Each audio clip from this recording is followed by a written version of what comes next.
Dearest Queers. Excuse me. Let's try that again. Dearest Queers. Good morning. Happy Monday. How are you? I'm so happy to be here. I'm so happy to see you. Even though we had like a false start there right at the beginning. I'm Doolin. I'm a healer and mentor in queer and trans communities, and I work with queer and trans folks struggling with feelings of loneliness and disconnection. I bring a trauma-informed lens with a spiritual slant to my work, and am helping queer and trans folks live their best relational lives. So, welcome to the 13th episode of Dearest Queers. I can't believe we're 13 in. This is a live series inspired by you all's questions about loneliness and disconnection. A couple of announcements and reminders before we get into the question for today is that registration for my trans mentoring circles, which begin October 12th, is open. Folks are signing up. It's very exciting. These are going to be incredible containers for folks to forge community and get support and increase self-awareness and decrease feelings of loneliness and disconnection. Even if you don't use the word like lonely to describe yourself or how you're feeling right now, it's going to be a great place as we move into the fall and winter to like both develop relationship with self and with other people too. So I'll drop a link in the video below in the comments about how you can get signed up for that. But if you have any questions, please reach out. I'd be happy to talk to you about it. I'm really excited for these circles a lot. So.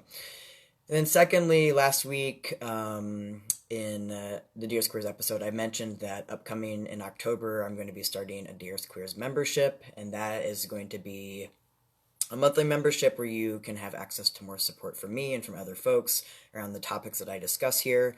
So I'll have worksheets and meditations and prompts that will like add depth to what I discuss week to week, and then each month there will also be like a live mentoring call where you can bring your questions and get answers to them. So it's some more individualized one-on-one support or like in a group setting to go deeper on these Dearest Queers topics. So more information on that coming soon, but I'm also very excited for that and to like, I don't know, just connect and be in relationship with you all more instead of just talking at the screen here. So moving on to today's question then. The question is, how do I know when I'm done healing? And to the asker and the person who asked this, I see you and I love you and thanks for this question. That's a great question. I hear a couple of things in this question. One is that, like, when will this be over? Like, when will it stop feeling so hard? When might I feel better? So I, like, really hear that. It's super reasonable and real, and that, like, I really see that desire to feel better and feeling like it will never end. That is a thing that can come up when we are in our healing practice. And the second piece that I may be hearing there is, like, wanting to know when our healing is over because, yes, we want to suffer less, but we also want to know when we'll be done healing so that I can have X or like insert here, like this thing in my life. So like when will I like get the relationship I want? Like when will I get that raise at work? Like when will I have easeful familial relationships? When will I like build the business of my dreams? Like when will I be done with my healing so I can do those things? So that is the second piece that I hear in that question as well. So let's like unpack these things a little bit. So first I want to name that like our healing is never done. I'm really sorry to be the like bearer of that news, but it's like kind of what we signed up for when we decided to like incarnate as humans in this lifetime. So that's the truth there. And, which is like a big and, the thing that we do have control over is the story we tell about the healing and then how we choose to engage in that. So for example, how do we move healing like from a central aspect or the central aspect of who we are to acknowledging that like this will be a lifelong and unfolding process? I think as queer and trans communities, we are so identified with our stories of suffering and healing, you all.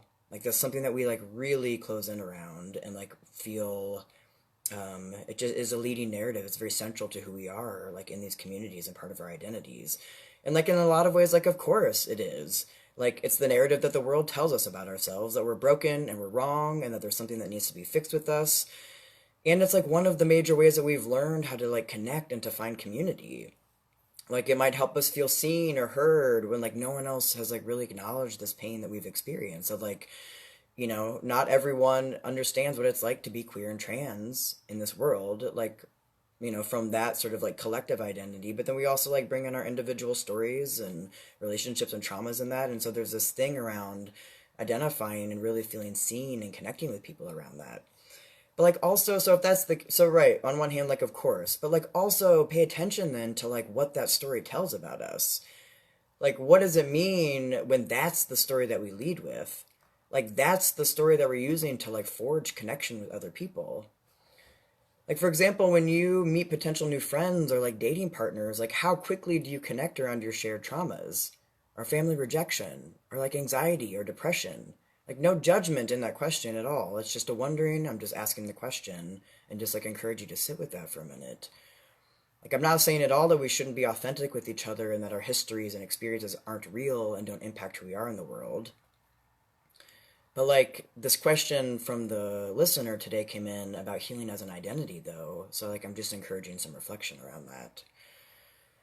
And I've shared in a post of my own healing journey before that there was this profound moment when I finally gave myself permission to be done healing in the way that I had been for like a decade, because I had really adapted and internalized this idea that I had like additional major healing to do in order for me to step into the life that I wanted and to like be able to receive these things that I wanted to create and that I desired to have in my life. So coming to that realization and recognition, it was time for me to stop the momentum of that belief that I like had a lot more healing to do in order to get to this place, and really begin to hold the notion that like healing is this ongoing process that I'll like be engaged in constantly, and I don't need to wait anymore to have what I want. Like in fact, like I never did need to wait to have what I wanted. I just didn't know any better like until this moment of like this like insight and realizing that this belief around my healing or the momentum I'd built around this healing and needing to be in that constantly. Like I'd gotten so good at healing. I was like, fucking A plus at healing. And like I didn't need to do that anymore. I like want to be A plus at like having all of the beautiful things in my life that I want. But this momentum and the belief around healing it like really stemmed from my own sense of brokenness, that I like needed to be perfect or whole in some way in order to move forward, and that like that belief is so deeply entrenched that we see it reflected around us all the time as queer and trans folks, that like there is still something to fix. There's like, I love that so many of us are in therapy. Like, yes, like get you some therapy. Like, let's heal our trauma. I mean, I've like, I like make memes and like have said things about taking responsibility for our own healing, right? Like, yes. And like, I also have this wondering about how many of us are stuck in this momentum of healing because that's what we know. Like, that's what's familiar. That's how we forge our community and connections. Like, that like sense of needing to fix something or to constantly be healing and healing and healing, like that's what we know in our bodies. That's like that is what familiar. And like what would it mean for us to like drop that or move beyond that? I mean, it would mean that we would have to like we would have to change our relationships and the ways that we connected with folks. We would have to change our perception and like how we talked about ourselves moving through the world. And that's what I'm sort of advocating for. Like, I would love for us to start talking about a narrative of like empowerment and creation and possibility as well. To like bring into balance, which is like very on brand for upcoming Libra season and the fall equinox tomorrow, but like to bring into balance this notion of like empowerment and agency and possibility, in addition to this like majority narrative around our pain and suffering. And I would like love for those scales to like tip in that other direction at some point for us to really like step into the power that we all hold around that. So just some questions is like, so what is like, just to think about for yourself, like what is your sense of identity built on? What are your relationships built on? Like what do your conversations center around when you come together with other folks? Do you talk about like, does it like center on how hard things are and like how much you're suffering? How terrible the world is? Like, what is the like, what's the word? The sort of like the texture of those conversations, or like what makes them up? You know, is it also like equal with like celebrating and like getting support and like talking about how like badass you are and all of these things that you're doing in your life? Like, is there sort of balance and bringing some of that in as well? I want to be really clear here that I'm not advocating that like everything is love and light. Like I really like that I think is like really harmful and can be really toxic, that like notion, because we're human after all. Like we're human and we like have difficult things that come up. There's a lot of difficult things happening in the world, but there's a lot of gray area between being stuck in our suffering and everything being high vibe. A lot of in between space there. And a lot of us tend to like hang down on this like end of being like stuck in this pain. Okay, so that's the first part around we'll always be healing, and we get to choose how we interact with and like act out that narrative in the world. So the second piece is related, but it's more specifically about the conditions that we place on ourselves and the things that we desire. That like I need to do such and such, heal this amount in order to have what I want or what I desire. And so the universe, God, whatever you want to call this sort of like larger force outside of ourselves, like it's not conditional, you all. Like it's not conditional. There's no withholding, there's no punishment, there's no you must be this and this before I give you this thing. Like that's not how it works. Like we are the creators of those conditions and limits. We are the humans, we are the ones that create those things. So that's also why I'm encouraging you to sort of reflect on the limits you're putting around your healing process. Is like, what are you saying is off limits to you? Like fill in that blank. Like I can't have this until I heal this, or I can't have this until I do this. Well, why not? You know? And like I've seen folks already telling stories about the things that like what they're gonna be like in the fall and winter. Like I'm gonna feel lonely, like I know I'm gonna be depressed and like et cetera, et cetera. And like, well, yes, I like yes. You know, like it's great to have awareness of yourself, anticipate wanting to take good care of yourself and get those things like the supports and whatever in place. But also listen to what you're writing into existence. Just like listen to that narrative. Like the winter isn't even here yet. We're like a few months out still, or a couple months out. Like, what if this winter was one where you felt the most connected and nourished and warm you've ever felt? Like, what if? And if that seems ridiculous, why? Like, why? Like, what is it about that possibility that is just immediately discounted? We get to decide that. Like, we get to decide. Like, I see what's happening in the world around us. Like, I know. Like, I'm in it. Like, I'm in this reality. I'm also living it. And I also believe that I am the most powerful force in my life, in the world, in my own life. We are the most powerful forces in our own worlds. Whether it feels that way or not, we are. So we get to decide.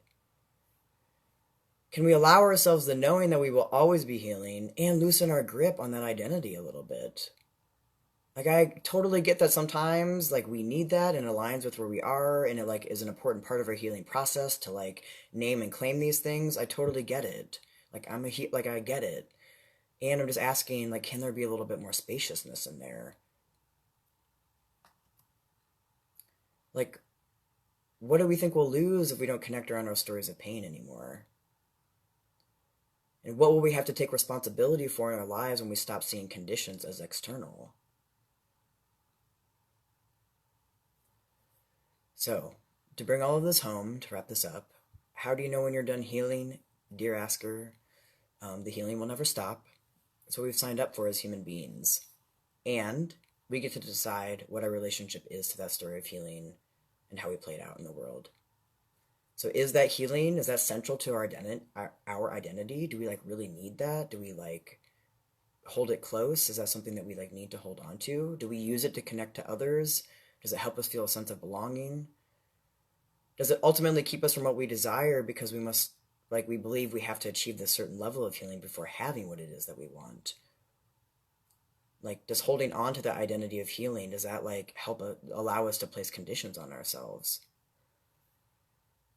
And what's so scary about the potential of moving from a place of wellness rather than one of continuously healing and needing to do that on and on and on?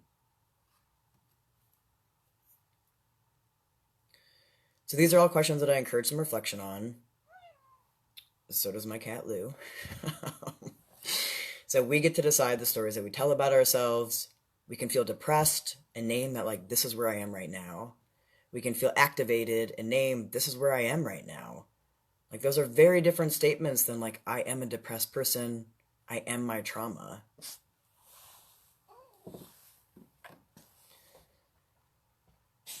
Oh. No. Okay. My cat's having a potential hairball. So that's where he is right now. I know. So at the crux of healing is the hope that another way is possible. And I love that so much. Like, so can we allow even the slightest room in for that hope?